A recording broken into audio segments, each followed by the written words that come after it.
जनशिक्षा समिति संयोजक मने सारना पारायथानि हासिनि जुदा जुदा थाया पारायजक माहाय आगरत्रा दर्शदेव भवन कॉलेज जममनि आगरत्रा कृष्णनगर सीपीआई सदरपुका हासिनि वीरेंद्र देवबर्मन स्मृति भवन कासे पांडा संयोजका o panda khlaijak monoti kok thumna saka GMP ni kasko Jitendra Choudhury kokti salo ongkha janashika samiti সংযোজকমনি ফিল বিসিসি দক সিনি আসাইমাসা जनशिक्षा समिति ने याग्रमुनि जेपी मथवा आसेगे हनि सागा तिनि पांडा व खलाजक मनते जुदा जुदा कक्तुमति जीएमपी नि कासको जितेन्द्र चौधरी कक्तुमा थुमान साइखनारिका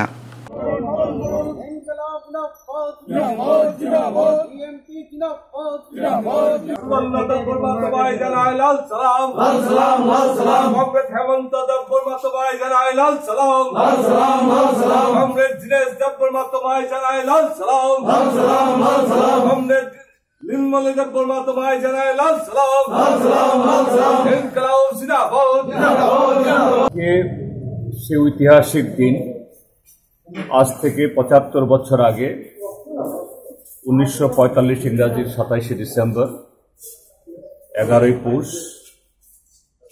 আমাদের এই ত্রিপুরাজ্য সেদিন মাণিক্য রাজবংশের শাসনাধীন ছিল এবং নিরক্ষরতা কুসংস্কার অন্ধকারে এই রাজ্য নিবজ্জিত ছিল।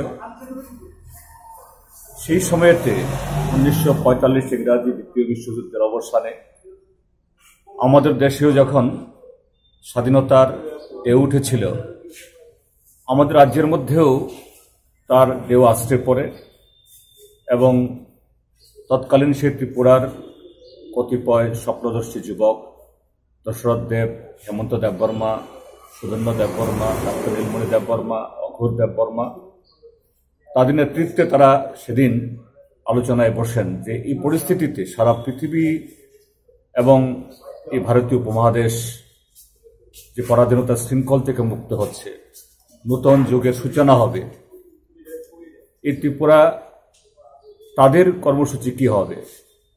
তখন তারা ঠিক করেন যে না, এখানে অন্য কোনো স্লোগান, অন্য কোনো কর্মসূচি এই রাজ্যের মানুষের জন্য কোনো উপকার আসবে না যদি এই রাজ্যের মানুষকে নিরক্ষরতার কুসংস্কারের অন্ধকার থেকে মুক্ত না করা যায়। এইভাবেই জনশিক্ষা সমিতি তৈরি হয়েছিল এবং সেই জনশিক্ষা সমিতির হাত ধরে এই ত্রিপুরাজ্যের মধ্যে শিক্ষার বিকাশ এবং গণতান্ত্রিক আন্দোলন বিকশিত হয়েছিল এবং আজকে ত্রিপুরাজ্যের মধ্যে আমাদের সমাজ জীবনের যেটুকু যে অগ্রগতি, তার পেছনে এই দিনটি বা এই দিন থেকে যে আন্দোলন শুরু হয়েছিল। আমরা ৭৬তম জনশিক্ষা দিবস এমন একটা সন্ধিক্ষণে আমরা উদযাপন করছি যখন নতুন করে সেই কুসংস্কার, যে কি বলে শোষণ, এগুলো ভিন্ন মোড়কে ভিন্ন কায়দায় আমাদের এই দেশে নেমে আসছে। ত্রিপুরাজ্যও তার বাইরে না। কাজেই এই যে নতুন যে আমাদের পেছন দিকে ঠেলে নেওয়া, তার থেকে বেরিয়ে আসার জন্য আমরা জনশিক্ষা দিবসের আজকের দিনটাকে আমরা সেই চেতনায় আমরা উদযাপন করছি যে না, অন্ধকার, কুসংস্কার এবং গণতন্ত্রহীনতা এই রাজ্যের মানুষকে, আমাদের দেশকে গ্রাস করতে পারবে না। জনশিক্ষার চেতনায় আমরা এগিয়ে যাব। আমাদের সামনে যে ছবি দেখছি, ১৯৪৪ সনে তাদের এইরকম আকৃতি ছিল না, তারা ছিলেন কিশোর।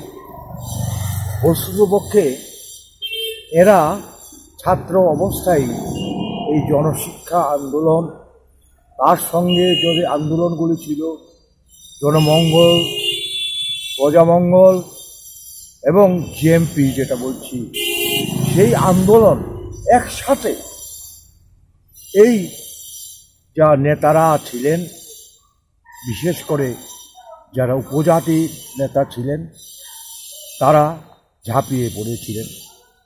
এবং এর পেছনে আমাদের মনে রাখতে হবে, এরা যাদের ছবি আমরা দেখছি, সে ১৯৪৪ সনে তারা হয়তোবা সেই কমিউনিস্ট পার্টির সদস্য ছিলেন না। কিন্তু এটা মনে রাখতে হবে যে ত্রিপুরায় যে কমিউনিস্ট পার্টির জন্ম হয়েছিল সেটা বীরেন দত্তের হাত ধরে 1935 সনে। তাদের একটা অন্তর্নিহিত ফল্গু ধারার মতো একটা দায়িত্ব ছিল, এবং আমি বলবো তাদের যে উদ্দেশ্য, সে উদ্দেশ্য সফল করতে বিপ্লবের কথা বলছি, এই জনশিক্ষা কিংবা অন্যান্য যে সমস্ত গণসংগঠনের কথা বললাম তার জন্ম হয়েছিল। হয়তোবা যদি ভারত স্বাধীন না হতো, ত্রিপুরা যদি ভারতে অন্তর্ভুক্ত না হতো, এই সংগ্রাম, এই যে সংস্থাগুলি হয়েছিল সেগুলি করতে গেলে আরও এগিয়ে যেত।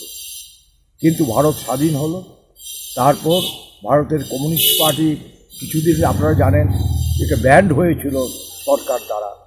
তারপরে 1952 সনে আপনারা জানেন যে বীরেন দত্ত দশরথদের, যদিও তখন কংগ্রেস জমানা, এই ত্রিপুরায় সাংসদ হয়েছিল।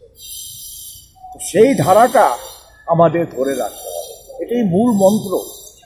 আমরা সত্য কথা বলতে কি, জেএমপি আমরা দেখছি আন্দোলন করছে, কিন্তু তার যে অঙ্গগুলি ছিল, এখন বোধ করি প্রজা আন্দোলন, জন আন্দোলনের প্রয়োজন নেই, কিন্তু প্রয়োজন আছে জনশিক্ষা আন্দোলনের।